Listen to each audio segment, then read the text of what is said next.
Maria, thank you so much for having me here today. Oh, thanks for coming, Sal. It's great to meet you in person. And this setting's incredible. Just for reference, we're about 45 minutes outside of Dubai, maybe 30 minutes from Abu Dhabi. That's right. So we're in the most tranquil setting here. So it's so lovely. So thank you so much again for having us. Could you just tell us a little bit about who you are and who are Transformate?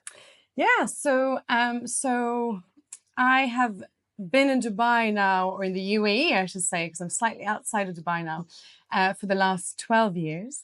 I'm originally from Sweden, and I came to Dubai when working in the wellness industry, actually. And then I started to observe that what I refer to as this chronic dissatisfaction. And, you know, I was working in the luxury hospitality industry, and I didn't quite reconcile for me why I was seeing so much frustration and dissatisfaction and stress and challenges in people.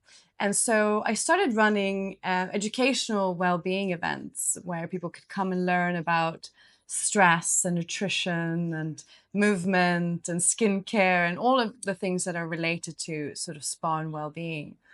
And then I became really obsessed with what drives us as human beings. What is it that makes us feel and behave and react and respond in the way that we do? What is it that gives us a perspective of the world that essentially then shapes our lives?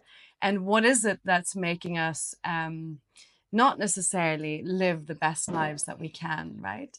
And so I went down the deep rabbit holes of research, and I actually went back to school about 20 years after my undergrad, and I did a master's in neuroscience, or psychology and neuroscience. Yep. To really get to the root of what's, or to find a solution, to find some sort of way out. And of course, and that's when I then founded Transformate, which is about 6 or 7, coming up to 7 years now. And so I'm really trying to bring the knowledge of psychology and neuroscience into the workplaces. So we actually, when we started off originally, we were working more in sort of communities or for individuals that would seek us out and attend our programs. But then I realized that one of our biggest challenges is actually the workplace, because that's where we spend most of our time, and that's where people don't have time to go to any type of educational or workshops or programs like that.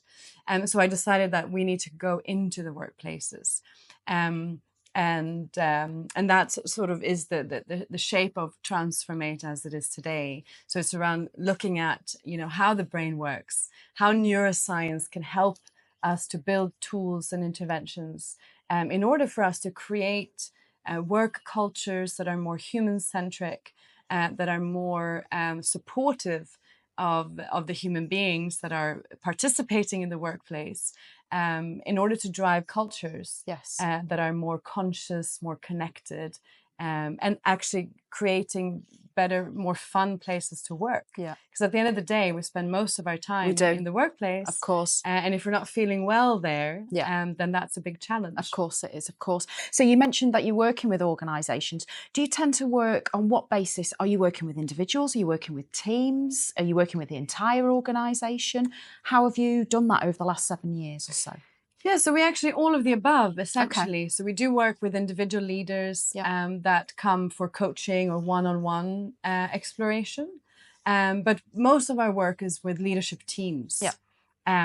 Because from what I understand from my experience and the research, it really does boil down to having that support, the understanding, the in-depth understanding of the leaders in order for them then to be able to sort of bring that on. I always say that, when we run programs for larger teams, it's amazing, well-being, stress management, all that kind of stuff. But we need to, more than ever, I guess, is to build cultures that people don't need to recover from. Yeah. Because if you're just running well-being programs, then you're not really getting to the root cause or the root source of the stress or the things that are causing these conflicts and issues within the organization. So I find that it works much better from my experience is to address the leaders, get them to dive deep into the inner leader, for them to develop their nervous system in a different way, to then be able to bring that on. And then it works beautifully to then start doing well-being programs and other types of development programs for the larger organization as well. So a lot of the work that we do is around transforming a culture. So helping teams and leaders build organizational cultures that are supportive of the human being.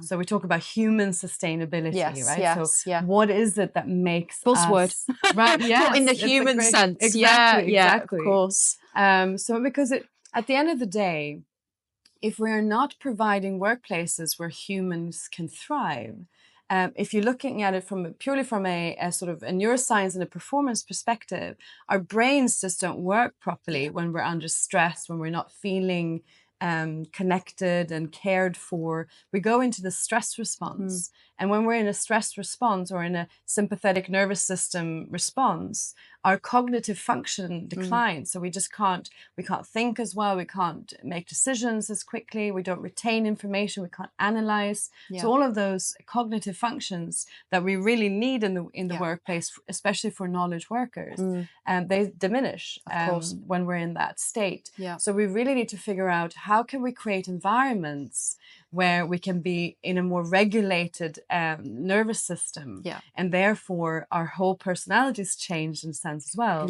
Because we know when we're under stress, we become more snappy and irritable and less tolerant, and our emotion regulation goes out the window. So there's lots of things that then perpetuate the sort of toxic, in quotation marks, work cultures.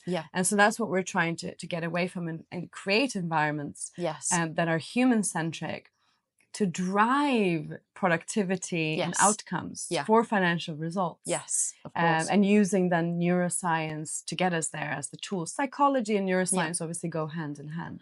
So typically, if you're going to go into an organisation, you're talking about something of culture. It's something that can't be changed within, say, 5 minutes. How long are you working typically with these organisations before you kind of start to see measurable results? Yes, that's a great question. So it depends a little bit on where you're starting from, and what kind of challenges you're facing. It also depends on how open and receptive, especially the leadership team, are to this kind of transformations. But typically, we're looking at around 6 months or so, with regular interventions. So that could be in the form of coaching, could be in the form of workshops and trainings, could be in the form of retreats, which is something that we're adding to our programs now. Getting out of the office, getting into nature, reconnecting with our right brain, which is so important to regulate our nervous system.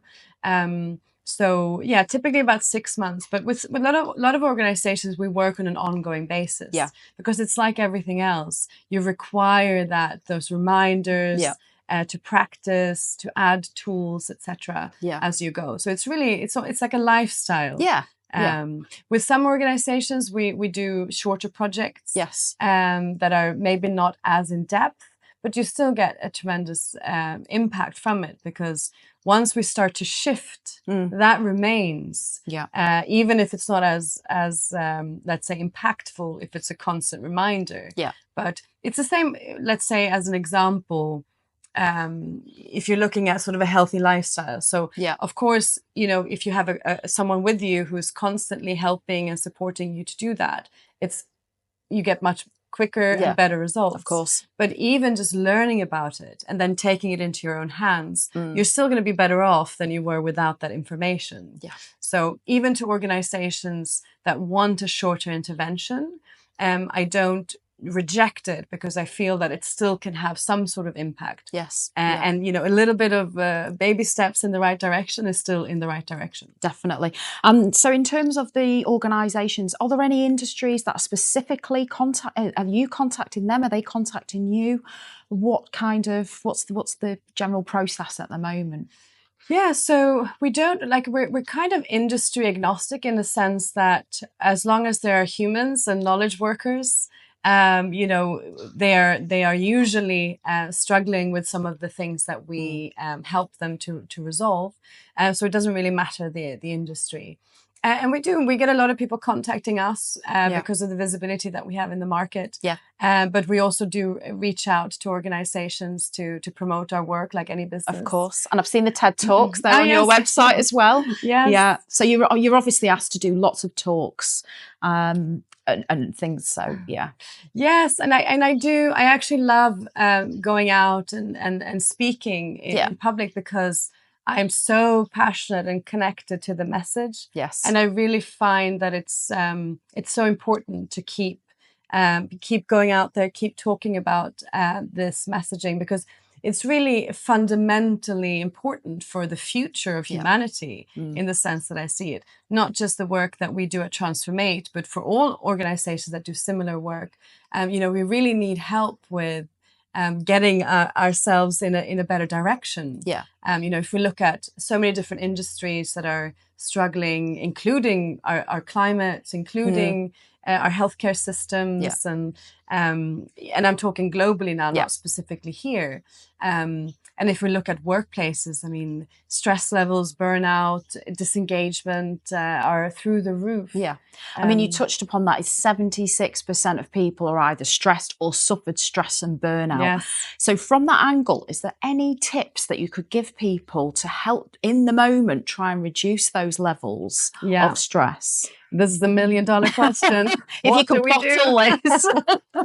So, I mean, there's many different things, right? And one of the fundamentals is working on our nervous system regulation on an ongoing basis.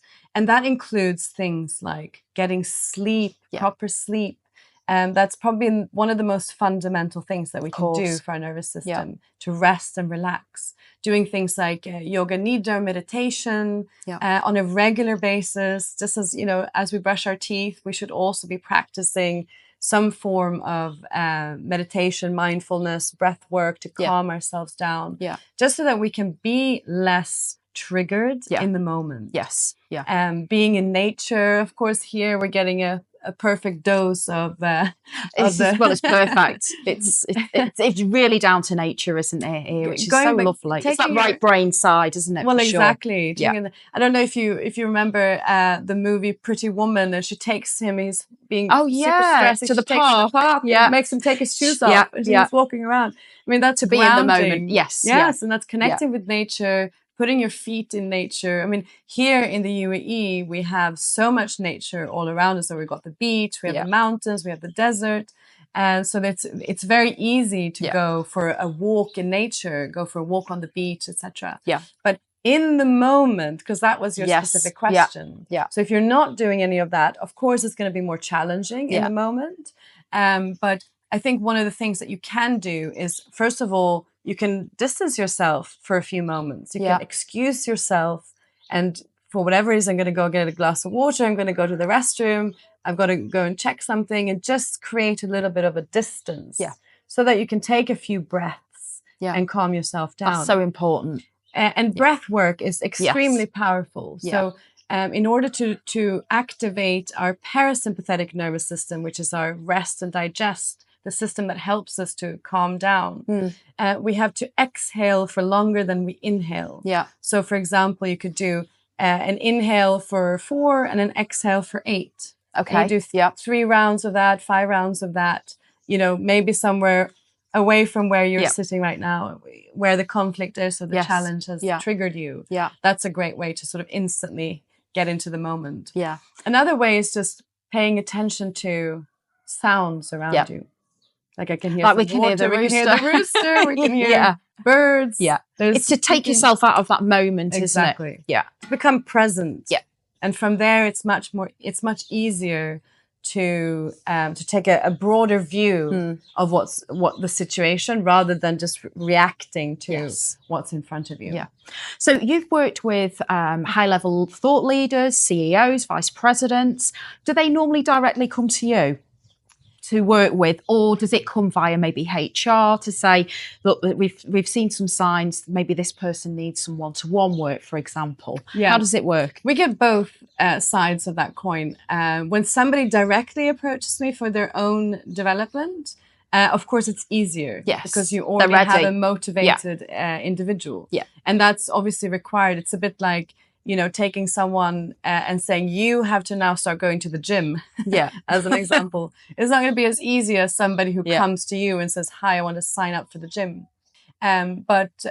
So even though it's much easier to get through or to make progress with somebody who's already motivated, and we do get a lot of individual leaders that see it for themselves or for their teams as the way forward, you know, something that they require, that they feel a need for, after they hear about our work and understand the importance of it. And especially when it comes to the bottom line outcomes. But of course, we work also a lot via human resources on, you know, annual programs for their teams and leaders, etc. So it comes both ways. And then it doesn't take long, because we go the scientific route and we bring that neuroscience awareness in the beginning of our conversations with teams. It doesn't take that long for people to open up to and understand that, actually, this sounds really interesting, and I could see how that could be very useful for me and my team. And then they automatically start to open up to the process as well. Because obviously the I don't want to call it, it's not treatments, but the processes that you go through, they are quite deeply personal, aren't they? Before you're kind of getting that breakthrough moment, maybe. Is there definitely, would you say, an element of trust with the individual or with the team that you need to build that rapport up? How easy is it to do that?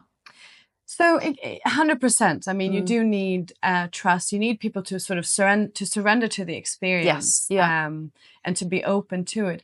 Having said that, the work that we do, even though we do also have the retreat elements that we're starting to incorporate, which is a little bit more of that sort of deeper work, a little bit more of that maybe slightly uncomfortable work to go through. Most of the work that we do is very much about learning and understanding, which is not so challenging, you know, for the human brain or the human, the inner human to respond to. So we don't get too much resistance like that. I think that there are sort of certain elements, and it also depends on the team, like how deep an individual wants to go in their own transformation. But we haven't really had many experiences where people resist the process, because it's not, you know, it's not, the tools and techniques that we use are not so confrontational to our systems. You know, it's like working aligned with your system. It feels good and right.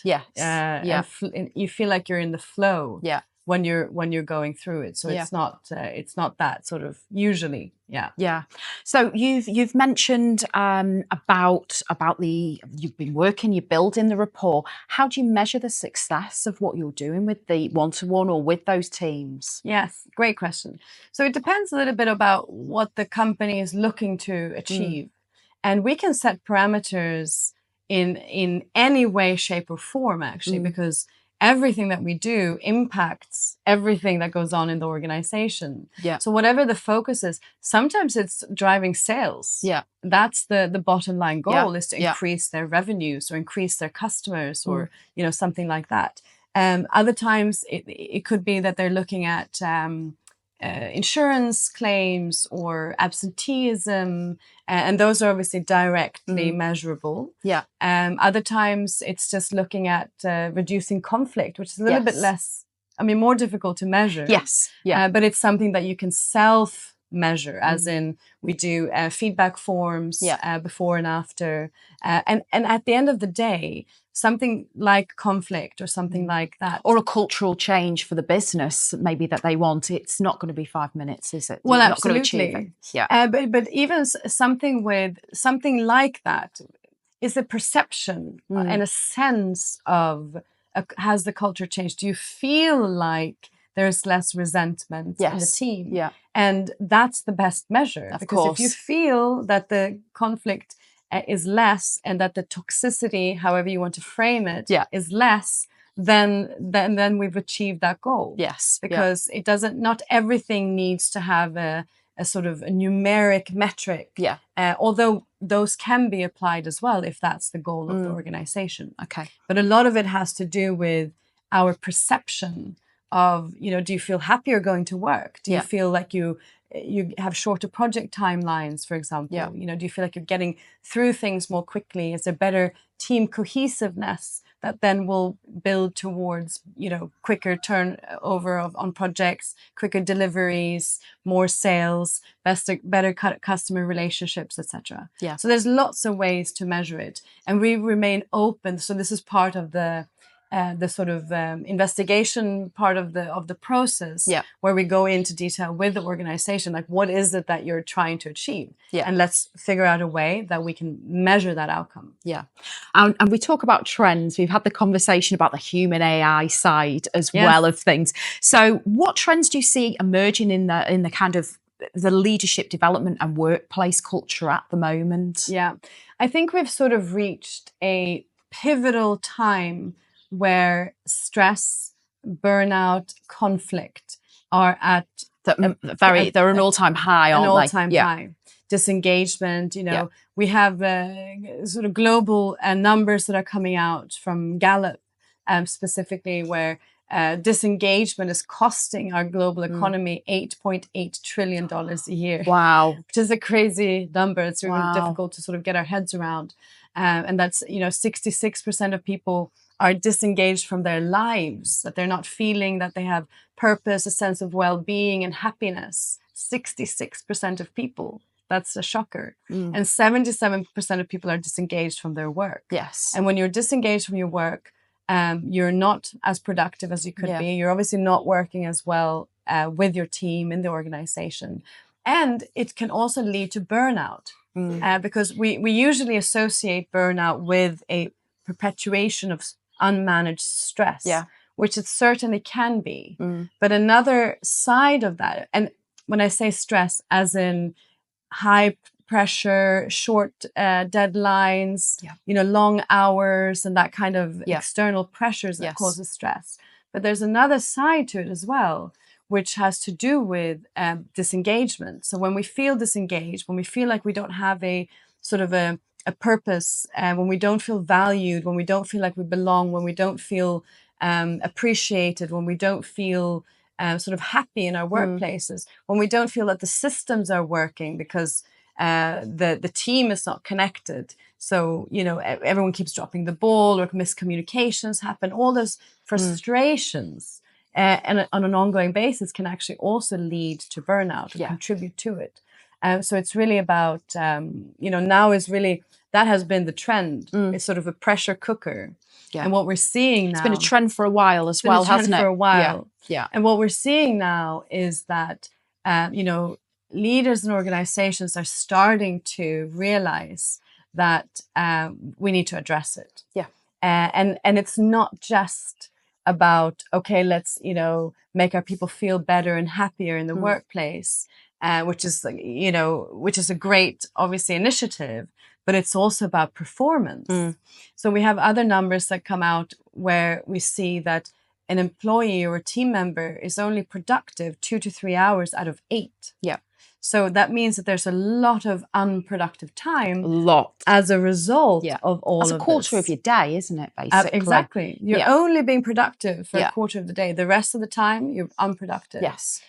Which then leads, you know, it makes even, you know, directors of finance wake up and go, maybe we need to take this a bit more seriously. Yeah. And I think with the emergence of neuroscience and the development of neuroscience, we're able to scientifically show the relationships and the impacts that we can have to move the needle on all of these areas. Yeah. And I think that's a huge trend actually towards more conscious leadership, more connected workplaces for financial outcomes. Yeah.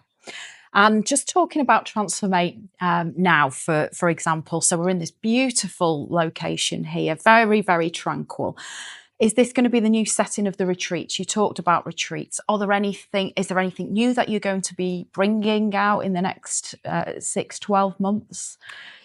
Yeah, so we have be aware of. Yeah, we always say we're a the name of our company right is Transformate, which is all about transformation. So we're continuously transforming as well, and always looking at, you know, I spend personally most of my time reading research papers and, you know, getting deeper into how the humans operate. So we're always looking at ways that we can improve our tools, our techniques, our approaches, and certainly one of the things that we're really focused on is driving the retreat aspect. Yeah. And it doesn't mean that you have to go for 3 days out of your normal life. Yeah.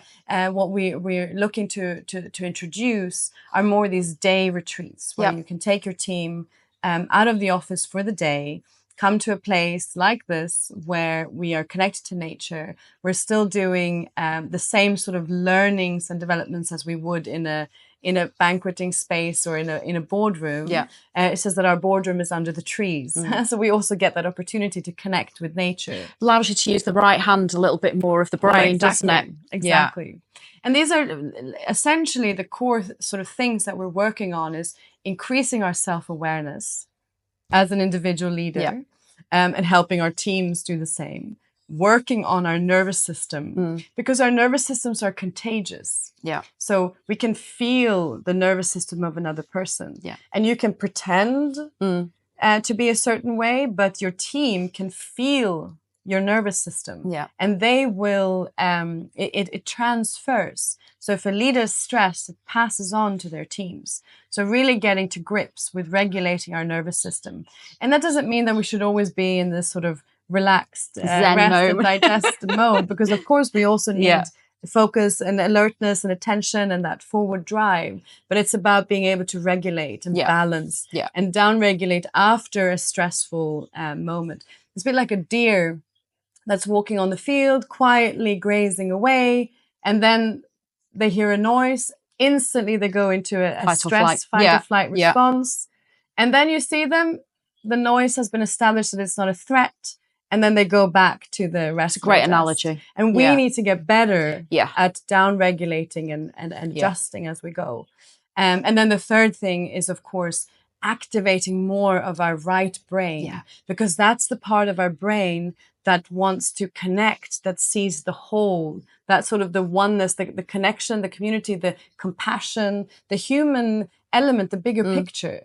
And that's really what we need more balance of in the workplace. Not just because it sounds nice and it makes our heart go, that's great, but also because it produces better teams and better outcomes. Yeah. So at the end of the day, I'm in the business of making businesses more effective, and more productive, better financial outcomes, better shareholder returns, etc. And we do that through helping humans to thrive, through brain health, etc. So finally, to end, if there's one thing you could ask somebody to take away from what Transformate is and in its approach, what would it be? What's the key takeaway you want? So I think it goes back to this becoming more aware of your nervous system. You know, how do you respond and react? Or how does your system currently sort of make you respond and react?